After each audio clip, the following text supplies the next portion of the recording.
दोस्तों, इस धरती पर जो भी जन्मा है उसका नाश होना तो तय है। जो भी इस दुनिया में आया है उसे कभी न कभी जाना ही पड़ता है, क्योंकि मृत्यु एक अटल सत्य है जिससे कोई नहीं बच पाया है। लेकिन आज हम जो बताने वाले हैं उससे आप हैरानी में पड़ जाएंगे। क्या आप जानते हैं कि मरने के बाद आत्मा का क्या होता है और मृत्यु के 24 घंटे के बाद आत्मा अपने घर वापस क्यों आती है?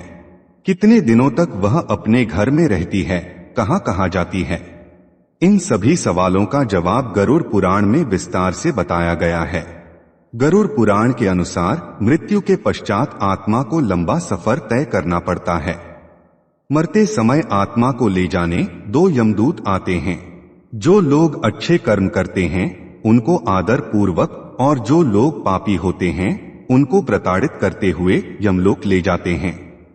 आत्मा को यमलोक ले जाकर मृत्यु के देवता यमराज के समक्ष पेश किया जाता है और सिर्फ 2-3 प्रहर बाद ही आत्मा को यमलोक से वापस मृत्युलोक में भेज दिया जाता है। क्या आपको पता है कि आखिर आत्मा यमलोक पहुंचकर वापस क्यों आती है? आइए जानते हैं इस वीडियो में। आपसे अनुरोध है कि चैनल को सब्सक्राइब कर लें और कमेंट बॉक्स में जय श्री नारायण लिखकर परमात्मा को अपना आभार व्यक्त करें। गरुड़ पुराण में बताया गया है कि जब किसी की मृत्यु हो जाती है तो यमदूत उसकी आत्मा को अपने साथ यमलोक ले जाते हैं। दोस्तों, गरुड़ पुराण में स्पष्ट लिखा है कि इसके बाद आत्मा के पुण्य और पाप कर्मों का लेखा जोखा किया जाता है। फिर 2 से 3 प्रहर बीतने के अंदर ही यमदूत उस आत्मा को वापस इस मृत्युलोक में उसके घर छोड़ जाते हैं। यहाँ पर ध्यान देने वाली बात यह है कि प्रथम बार आत्मा को यमलोक जाने में सिर्फ कुछ प्रहर ही लगते हैं। एक दिन में 8 प्रहर होते हैं, इस हिसाब से 3 घंटे का एक प्रहर होता है। इसका अर्थ यह हुआ कि मृतक की आत्मा एक ही दिन में यमलोक जाकर वापस आ जाती है। जबकि 13वीं के बाद दूसरी बार जब आत्मा फिर से यमलोक जाती है तो उसे यमलोक पहुंचने में लगभग 1 साल का समय लगता है। दोस्तों, जब आत्मा को यमदूत 24 घंटे के अंदर ही उसके घर में छोड़कर चले जाते हैं तब मृतक की आत्मा अपने परिजनों के बीच ही भटकती रहती है। आत्मा अपने परिजनों को पुकारती रहती है, लेकिन उसकी आवाज को कोई नहीं सुनता। यह देख मृतक की आत्मा बेचैन हो जाती है और जोर जोर से चिल्लाने लगती है, तब भी उसकी आवाज को कोई नहीं सुन पाता। इसके बाद मृतक की आत्मा अपने शरीर में वापस प्रवेश करने की कोशिश करती है, लेकिन यमदूत के पाश में बंधे होने के कारण वह मृत शरीर में प्रवेश नहीं कर पाती। इसके अलावा गरुड़ पुराण में यह भी बताया गया है कि जब आत्मा के सामने उसके परिवार जन दुखी होकर रोते बिलखते हैं तो यह देख मृतात्मा को भी बहुत दुख होता है और वह भी रोने लगती है, लेकिन वह कुछ कर नहीं पाती और लाचार होकर अपने जीवन काल में किए गए कर्मों को याद करके दुखी होती है। दोस्तों, गरुड़ पुराण में बताया गया है कि इंसान के मरने के बाद उसकी आत्मा शरीर से निकलकर प्रेत योनि में प्रवेश करती है। उस समय उसका आकार अंगूठे के बराबर होता है। जब यमदूत मृतक की आत्मा को उसके परिजनों के बीच छोड़ जाते हैं तो उस आत्मा में इतना बल नहीं रहता कि वह यमलोक की यात्रा तय कर सके। गरुड़ पुराण के अनुसार किसी भी मनुष्य की मृत्यु के बाद 10 दिनों तक जो पिंडदान किया जाता है उससे मृतात्मा के विभिन्न अंगों की रचना होती है। इस पिंडदान से आत्मा को 1 हाथ लंबा शरीर प्राप्त होता है। पिंड से बने हुए अपने इस नए शरीर को प्राप्त करके वह आत्मा 11वें और 12वें दिन दिए जाने वाले पिंड को ग्रहण करती है और तृप्त होती है। 13वीं के दिन मृतक के नाम से जो पिंडदान किया जाता है उसे प्राप्त कर मृतक की आत्मा यमलोक पर आगे बढ़ जाती है।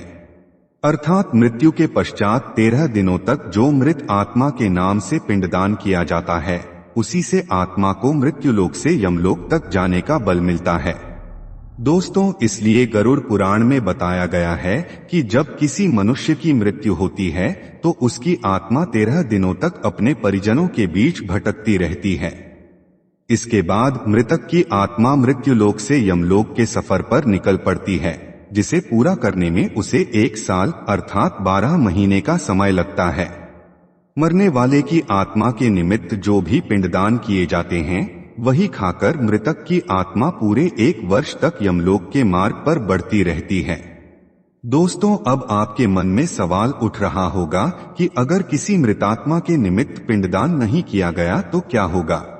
इसका उत्तर भी गरुड़ पुराण में विस्तार से बताया गया है, जिसके अनुसार जिस मृतक आत्मा के नाम से पिंडदान नहीं किया जाता है उस व्यक्ति की आत्मा को प्रेत योनि में ही अनंत काल तक विचरण करना पड़ता है और उसका उद्धार नहीं हो पाता। ऐसी आत्माएं अतृप्त होकर यहाँ वहाँ भटकती रहती हैं और अनंत कष्ट पाती हैं। इसलिए हिंदू धर्म में हर मृतक आत्मा के निमित्त 13 दिनों तक पिंडदान किया जाना आवश्यक बताया गया है। इन सब के अलावा गरुड़ पुराण में यह भी बताया गया है कि 13वीं के दिन मृतक के निमित्त परिजनों के द्वारा कराया जाने वाला भोज यदि कर्ज लेकर किया जाए तो मृत आत्मा को इन बातों का बड़ा ही कष्ट होता है और उसे शांति नहीं मिलती।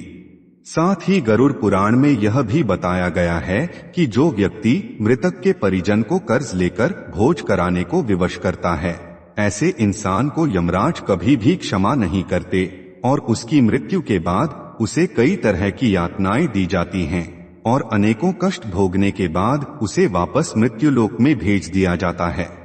साथ ही गरुड़ पुराण में यह भी बताया गया है कि जो मनुष्य जीवित रहते पुण्य कर्म करता है उसे यमदूत मृत्यु के 13 दिनों बाद अपने साथ यमलोक ले जाते हैं और ऐसी आत्मा को मृत्युलोक से यमलोक तक जाने वाले मार्ग में किसी भी तरह का कष्ट नहीं झेलना पड़ता।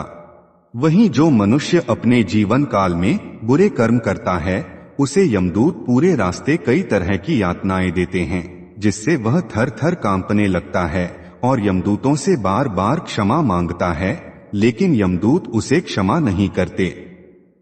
इसके विपरीत जब पुण्य आत्मा यमलोक पहुंचती है तो यमराज उसे स्वर्ग लोक भेज देते हैं और पापी आत्मा को उसके द्वारा किए गए बुरे कर्मों की सजा भुगतने के लिए नर्क भेजते हैं और सजा पूरी होने के बाद वापस ऐसी आत्मा को निम्न योनि में मृत्युलोक में वापस भेज दिया जाता है।